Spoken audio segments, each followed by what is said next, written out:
targeted therapies. So from the previous talk, we know that immune therapy works in about 25% of patients.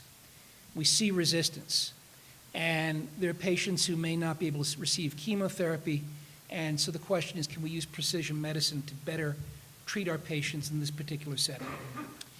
The trouble is there's really no real specific pathway that is common to all urothelial cancers. There are multiple pathways, and the frequency of at least one is modest. And the problem is that we use unselected trials, or we don't select for our patients beforehand. We potentially are going to not have a positive study. And I'm going to just show an example of that. So there are multiple alterations in these kinase signaling pathways that potentially could be used as targets. We're going to be talking about TSC1, P10. The PI3 kinase pathway is altered in about 40% of patients. FGFR-3, depending upon the assay, is about 40%. But there's nothing that really is ubiquitous amongst all urothelial carcinomas. So again, selection may be the key in treating these particular patients. And then again, as I said before, there are multiple pathways, and they can go down different proliferation pathways such as TSC1 and the mTOR, cell cycle progression with retinoblastoma and EIF23, and the ATM pathway. All of these can lead into cell cycle progression. So can we exploit these to better treat our patients? So TSC1 is mutated in transitional cell carcinoma of the bladder. As I mentioned before, it's about 30%. And the fact that we started seeing responses with specific patients really came from one patient that was published in Science a number of years ago. This patient was on a TSC1 inhibitor trial, and the trial was a negative study, but this particular patient had this dramatic response to treatment, and she had whole genome sequencing performed, and she had a TSC1 and NF2 inactivating mutations. And in vitro evaluation showed that this sensitized these urothelial cells to mTOR inhibition. As we see here, she had a durable long-term response to a TSC1 inhibitor, and everolimus plus pazopanib, it was a complete response that lasted 14 months. And so, again, this was an indication that we could potentially target our patients for treatment with personalized medicine. So one trial that's going on at my institution right now, and I'm saying this as an advertisement because it's going slowly, is looking at Takeda 228, which is a TSC1 inhibitor. We're selecting patients based upon TSC1 expression, and this is a drug that has feedback inhibition of AKT and will inhibit TORC1 and TORC2 pathways at less than 10 nanomolars. And this trial is taking these mutated patients and then treating them with the drug. We've had a lot of trouble finding 25 patients that fit this particular criteria, about halfway there at this particular point. But in order to really prove this hypothesis, we've got to really move forward. And this is the problem with doing these particular types of trials. The mutation rate may be low from these particular agents. As I mentioned before, FGFR-3 is a growth factor pathway that's expressed in about 30 to 40% of urothelial specimens. It's a membrane-based tyrosine kinase receptor. It's involved in proliferation, differentiation, and steroid biosynthesis. And inhibition can cause a cessation of cell growth. There are activating mutations. There's overexpression. There are a variety of different ways this pathway can be activated. And tyrosine kinase inhibitors, as well as antibody drug conjugates, are being evaluated as a way of shutting this particular pathway down. So BLC 2001 is a study that looked at an FGFR inhibitor. These patients were screened centrally for FGFR fusions, and they received a drug called erdafitinib at 10 milligrams per day for 7 days, or a lower dose at 6 milligrams. And they finally came to the conclusion that the 8 milligram per kilogram QD dose was what should be used for the patients in this trial. These were patients who were heavily pretreated. About 80% had visceral metastases, predominantly lower tract disease, 76%, and prior chemotherapy, only 11% of patients, but 14% had more than 3 prior treatments. FGFR-3 alterations were seen as far as gene fusions in 1/4 of patients and mutations in 75% of patients. And this is a pretty impressive response rate in those patients who receive this particular drug. Objective response rate of 40%, 39% of patients having stable disease, 18% of patients progressing, and so overall 76% of patients having some form of tumor shrinkage at the phase 2 8 milligram per QD level. Now, if we look at survival, this actually looks pretty good. About 14 months survival, progression-free survival of 5.5 months, and this is after 11 months of follow-up. So this is, I think, comparing well with what we see with checkpoints. It also compares well with really much, much better than what you would see with chemotherapy in this situation. These drugs do have toxicities. These include hand-foot syndrome, fatigue, and also hyperphosphatemia, which is one of the ways that you titrate the drug. You look at the phosphorus level and you dose adjust based upon that particular phosphorus level that's seen at the time of administration. But these were predominantly grade 1, grade 2 events, and there were no grade 4, grade 5 treatment-related events seen in this particular study. Again, as I mentioned before, the hypophosphatemia was really what was seen in hand-foot syndrome, and so it was concluded that this was an effective drug at 40% objective response rate at 8 milligrams per day, progression-free survival of 5.5 months, and 13.8 months for the overall survival. And there are phase 3 trials going forth with this drug to determine whether it compares well against chemotherapy or in combination with immune checkpoint therapy. Another drug, BGJ-398, was evaluated in patients who had prior treatment for urothelial carcinoma. This had a somewhat lower response rate of about 20%, but again, these were selected patients based upon FGFR-3 expression, and smaller trial, but nonetheless, I think intriguing. Now, one of the things about FGF expression is that it marks for patients who tend not to respond to immune therapy. If you look at the combination of patients who've had immune therapy, or at least progression, it's practically all patients have progressed on checkpoint therapy. None of those patients have responded initially. So this may be a way of actually combining targeted therapy along with checkpoint therapy. And there's a trial called Biscay that's looking at a variety of different combinations, one of which is an FGFR inhibitor, PARP inhibition, WEE1 inhibition, and also the single agent arm is the durvalumab arm only. And so the question is, can we improve the response rates of immune therapy by combining with targeted treatments? Angiogenesis has played an important role in bladder cancer. We know that the VEGF pathway is important to both angiogenesis as well as lymphangiogenesis. If we block VEGFR-2 in urothelial carcinoma cell lines, we see synergy with chemotherapy. VEGFR-1 doesn't really seem to have the same effect, but it will actually affect more the metastases rather than the actual, or the development of metastases rather than the actual tumor cells, so it may actually have a effect on the matrix more so than anything else. We know that VEGFR-2 is expressed at a high rate in metastatic urothelial carcinoma specimens, and there have been a variety of different trials that have been somewhat disappointing in the past with objective response rates, which for single agents have not been really terribly impressive with anti-angiogenesis agents. But we do see at least a trend towards an improvement in progression-free survival. And that's led to a couple of different randomized trials, one of which still is not mature. This is Jonathan Rosenberg's study in the CLGB, looking at gem-cis combined with atezolizumab compared to gem-cis alone. This trial still has not hit its primary endpoint, and I think it opened when, Seth, I think probably about 6 years ago.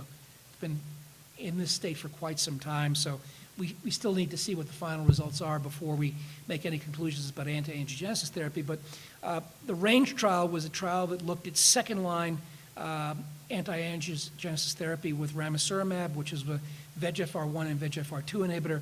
We combined that with docetaxel and compared that to docetaxel alone. We'd seen an improvement in progression-free survival in our randomized phase 2 study. We hit our primary endpoint of PFS in our phase 3 trial, but unfortunately, we did not see a difference in overall survival when RAM docetaxel was compared to placebo docetaxel. There was a trend, hazard ratio of 0.887, but it was not significant. And this was presented at the ESMO meetings last year. So this combination is not going to be moving any further. But interestingly, if we start looking at different subgroups of patients, had this been a bladder cancer only study as our primary compared to renal pelvis or all sites of urothelial carcinoma, we would have had a positive result. So that may actually tell us something about the biology. And this was a further update on the progression-free survival. It did seem to be better with the combination. And in fact, our objective response rate was 25.9% versus 13.9% for docetaxel alone. So again, it's somewhat disappointing, but perhaps if the numbers were higher, we would have seen a difference. Now, was there any effective PD-L1 status on the survival? The answer is no. PD-L1 expression did not affect the objective response rate, either if you're PD-L1 high or PD-L1 low, nor the overall survival. So that, again, did not tell us, not giving us any indications to whether chemotherapy or we're looking at different populations of patients. Finally, I'm going to go through two different drugs of the same class that I think are extremely exciting. I'll disclose that I'm on the steering committee for both IMU 142 as well as the Enfortumab vedotin studies. These are a very, very different class of drugs. These are monoclonal antibody chemotherapy complexes. So Enfortumab vedotin is a complex of an antibody to something called nectin. Nectin's a adhesion molecule that's expressed in the outer portion of the urothelial carcinoma cell. This is conjugated with MMAE, which is an antitubulin agent.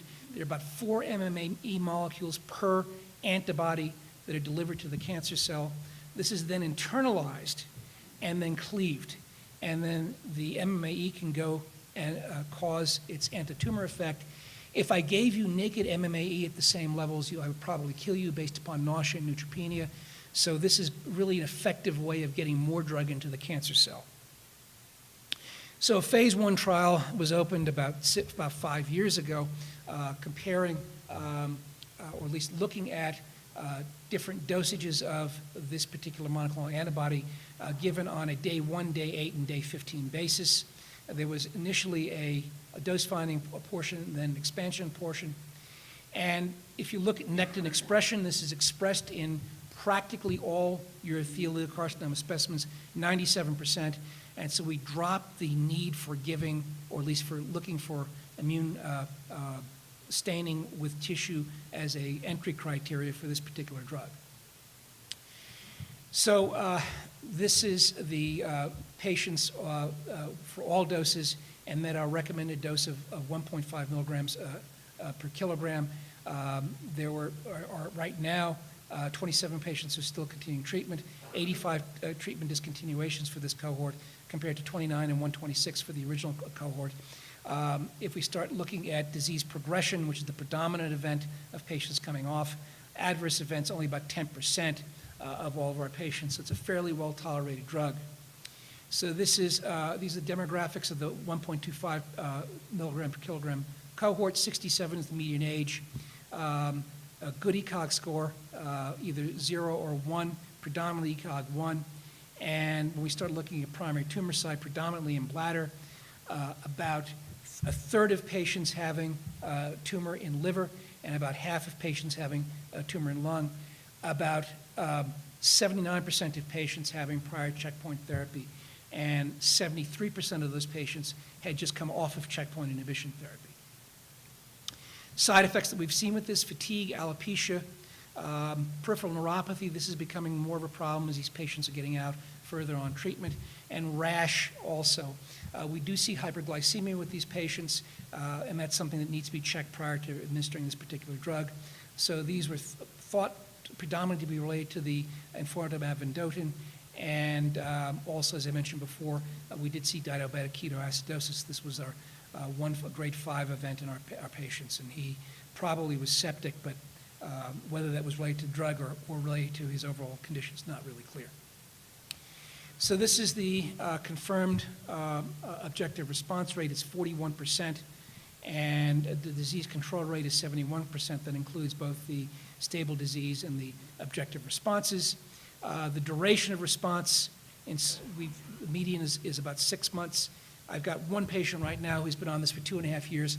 This patient initially had liver metastases, and she's now in complete response, and she's actively working as a real estate agent. So if we look at this in terms of different subgroups of patients, in terms of the checkpoint naive or the checkpoint experience, the results seem to be about the same. But look at liver metastases. About a 40% confirmed response rate in those patients who've had liver metastases. That's something we really don't see with standard chemotherapy or with checkpoint inhibition therapy. Disease control rate of 60%. We see very similar objective response rates whether they've had checkpoint inhibition therapy or not. Progression-free survival, about 5 months. When we look at overall survival, it's about 14 months as well, as we've seen before. 74% of patients alive at 6 months, about half of patients alive at 12 months. So there are a number of trials that are in progress with this particular agent. There's a phase 2 study which is now completed accrual. 100 patients who had platinum, who had prior therapy with checkpoint inhibition. It's a registration trial, and hopefully this drug will get registered this year, but we'll see what the data shows us. We're combining this with checkpoint inhibition therapy, and there's also a phase 3 trial comparing this to standard chemotherapy, and that's also open and actively accruing patients. There's another drug of this class which is also showing some very, very exciting activity. This is sacituzumab, govitecan, which is a derivative of irinotecan.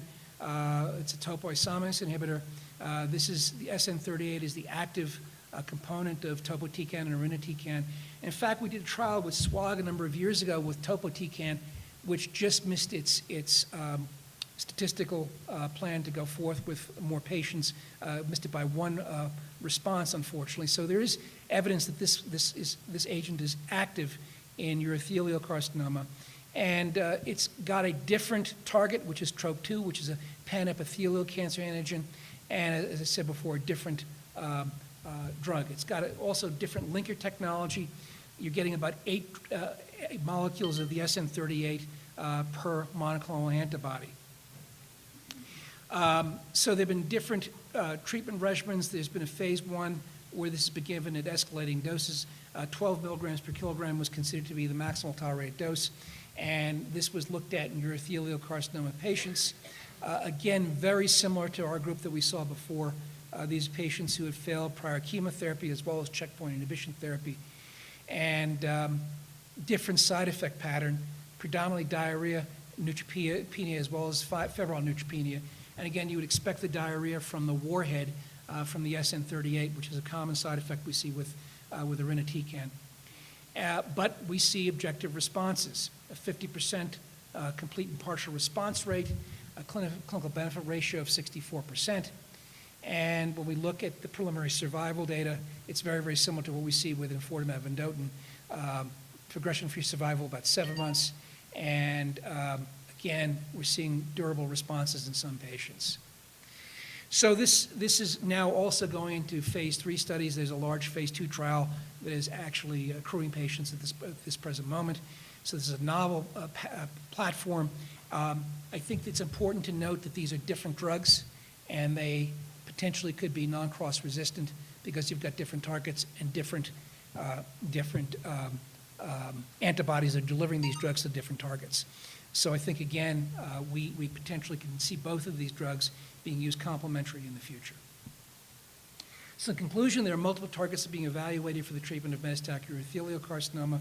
These include FGFR-3, the PI3 kinases, anti-angiogenic therapy combined with docetaxel improves progression-free survival, but there's no survival benefit. Enfortumab vedotin, as well as IMU-132, which is the topoisomerase inhibitor, have activity in the second line. So I think that this is really exciting times. We can really see a lot of trials moving forward, combining these with checkpoints and other agents.